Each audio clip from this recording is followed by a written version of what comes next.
Welcome to study with C official YouTube channel. आज अपन इस वीडियो में बात करेंगे टेट 2023 प्रथम 6 मई का कैसे फिलअप करना है। इसका पूरा प्रोसेस आज अपन इस वीडियो में समझेंगे। दोस्तों मेरे साथ बने रहिए, वीडियो को स्किप ना करें, एंड तक जरूर देखें जिससे किसी भी तरह की कोई भी जानकारी ना छूट पाए। आपको टैब फिलअप करने के लिए सर्वप्रथम अपने को गूगल क्रोम ओपन करना है, जहाँ से अपने स्टाफ लॉगिन से लॉगिन हो जाना है। लॉगिन होने के बाद में होम पेज आ जाएगा। यहाँ पर आपको होम पेज के अंतर्गत जो एप्ली का टैब दिख रहा है, इस पर आपको क्लिक करना होगा। फॉर्म भरने से पहले आप इस जो आदेश जारी हुआ है टैब के संबंध में, इसको एक बार रीड आउट जरूर करना है कि आपका जो शिक्षक मूल्यांकन प्रपत्र है प्रथम 6 मई जनवरी टू जून 2023 का ऑनलाइन फॉर्म फिलअप करना है। इसके अंतर्गत सभी अध्यापक और संस्था प्रदान सबको फॉर्म फिलअप करना होगा।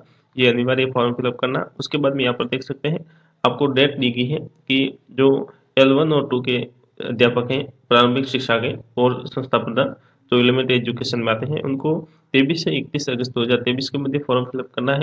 उसके बाद में सेकेंडरी शिक्षा विभाग के जो L1 और 2 वरिष्ठ अध्यापक है सेकंड ग्रेड, उनके लिए 1 सितंबर से 11 सितंबर के मध्य आपको टैब कंप्लीट करना होगा। उसके अलावा जैसे माध्यमिक शिक्षा केंद्र के व्याख्याता है, प्रिंसिपल्स है, मॉडल विद्यालय के शिक्षक हैं, संस्था प्रधान है, उनको 12 सितंबर से 20 सितंबर के मध्य है जो अपना टैब फिलअप करना होगा। ये आपको ऑनलाइन स्टाफ लॉगिन के माध्यम से फिलअप करना है। उसके बाद में यहाँ पर ध्यान रखना, आपको मूल्यांकन फॉर्म फिलअप करते समय आपको एक नियंत्रण अधिकारी को सेलेक्ट करना होगा। तो नियंत्रण अधिकारी आप किसको सेलेक्ट कर सकते हैं वो यहाँ पर देख सकते हैं। यहाँ पर आपको ध्यान रखना है जो पीओ के अंदर जो भी प्राथमिक और उच्च प्राथमिक विद्यालय आते हैं, उनके शिक्षक और संस्था प्रधान, उनके लिए पीओ नियंत्रण अधिकारी है। उसके बाद में जो पीओ के अंतर्गत जो कार्यरत शिक्षक है प्रारंभिक शिक्षा के अंतर्गत, जो पीयू स्कूल के अंतर्गत है, जो सेकेंडरी स्कूल है सीनियर सेकेंडरी, जो पीयू का विद्यालय में ही कार्यरत है, उनके भी नियंत्रण अधिकारी हैं जो पीयू होता है। उसके बाद में प्रत्येक पंचायत समिति में ऐसे संचालित उच्च माध्यमिक विद्यालय जो पीयू पीयू विद्यालय में चयनित नहीं है, यानी कि सेकेंडरी या सीनियर सेकेंडरी स्कूल जहाँ पर पीयू नहीं बैठता है, तो उनके लिए नियंत्रण अधिकारी है जो आपको यहाँ पर उस विद्यालय का है जो प्रिंसिपल होगा। उसके बाद में शहरी क्षेत्र में संचालित विद्यालय जैसे प्राथमिक है, उस प्राथमिक है या उच्च माध्यमिक विद्यालय है, उनके लिए नियंत्रण अधिकारी है यूसीओ होगा।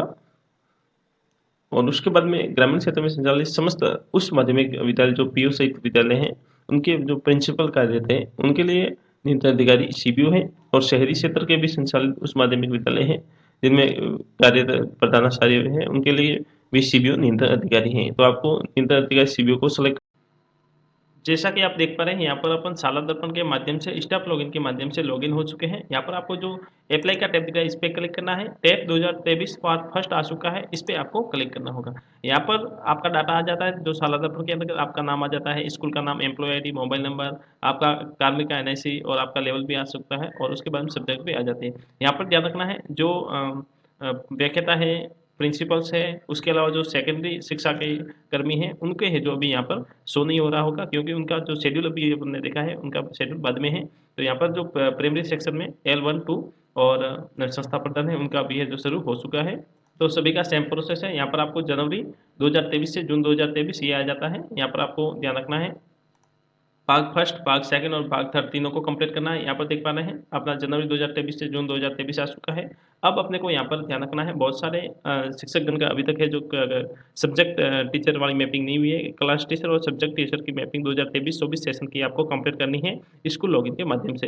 वरना यहाँ पर देख पा रहे हैं ये ब्लैंक आ रहा है, यानी कि आपको अभी विषय है जो आवंटित, सब्जेक्ट आवंटित नहीं हुआ है।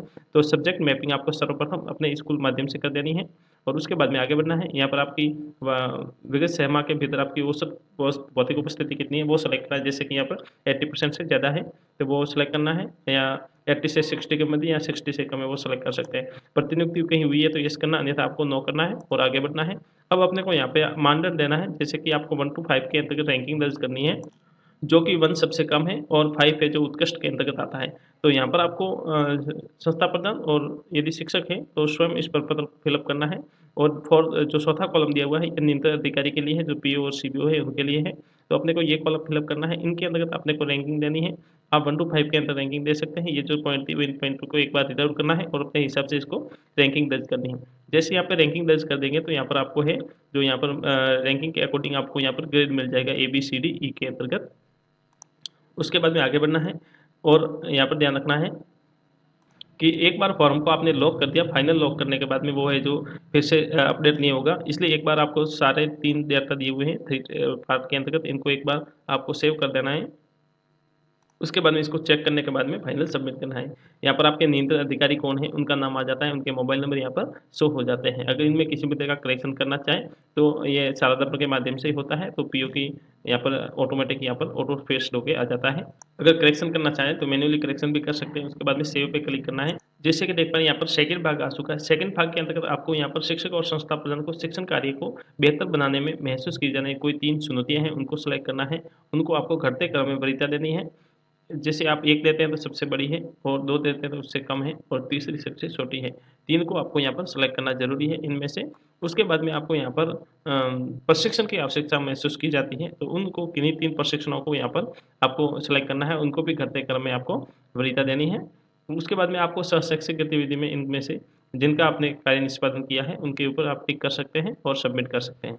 सबमिट करने के बाद अब यहाँ पर भाग थर्ड ओपन हो जाता है। भाग थर्ड के अंतर्गत आपको यहाँ पर ध्यान रखना है कि आपको सर्वप्रथम यहाँ पर अपनी जो ट्रेनिंगें हुई हैं, उन ट्रेनिंगों को दर्ज करना है कि ट्रेनिंग है उसका नाम क्या है, वो यहाँ पर आपको सेलेक्ट करना है। इनमें से आपको कौन सी ट्रेनिंग आपकी हुई, जैसे किसी की एफएलएन की ट्रेनिंग हुई तो एफएलएन सेलेक्ट कर सकता है। तो आपको डेट सेलेक्ट करनी है कि ट्रेनिंग आपकी कब से शुरू हुई है। उसके बाद में कार्यशाला की अवधि यानी आपकी कितने दिन तक रही, जैसे 5 दिन, 6 दिन, 1 दिन, 2 दिन, उसको सेलेक्ट करना है। उसके बाद में आपकी भूमिका क्या है, जैसे 1, 2, 3, 4 यहाँ पर कोड देना है।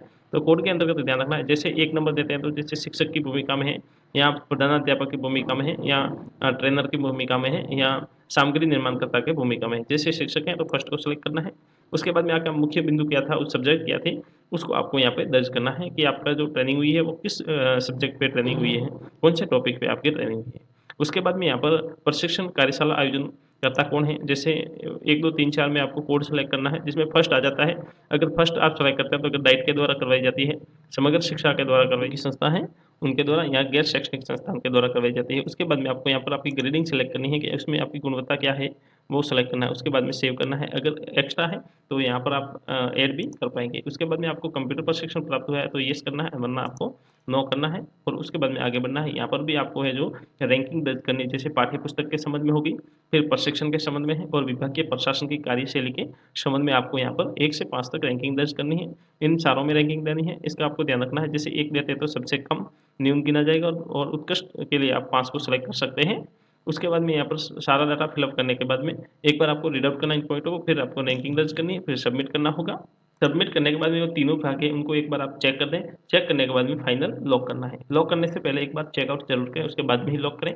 आशा करते हैं वीडियो अच्छा लगा होगा। इसी तरह की एजुकेशनल न्यूज़ पाने के लिए हमारे यूट्यूब चैनल को सब्सक्राइब जरूर करें, बेल आइकन को प्रेस करके ऑल नोटिफिकेशन पे क्लिक करें, और वीडियो को लाइक शेयर और सब्सक्राइब जरूर करें। Thank you.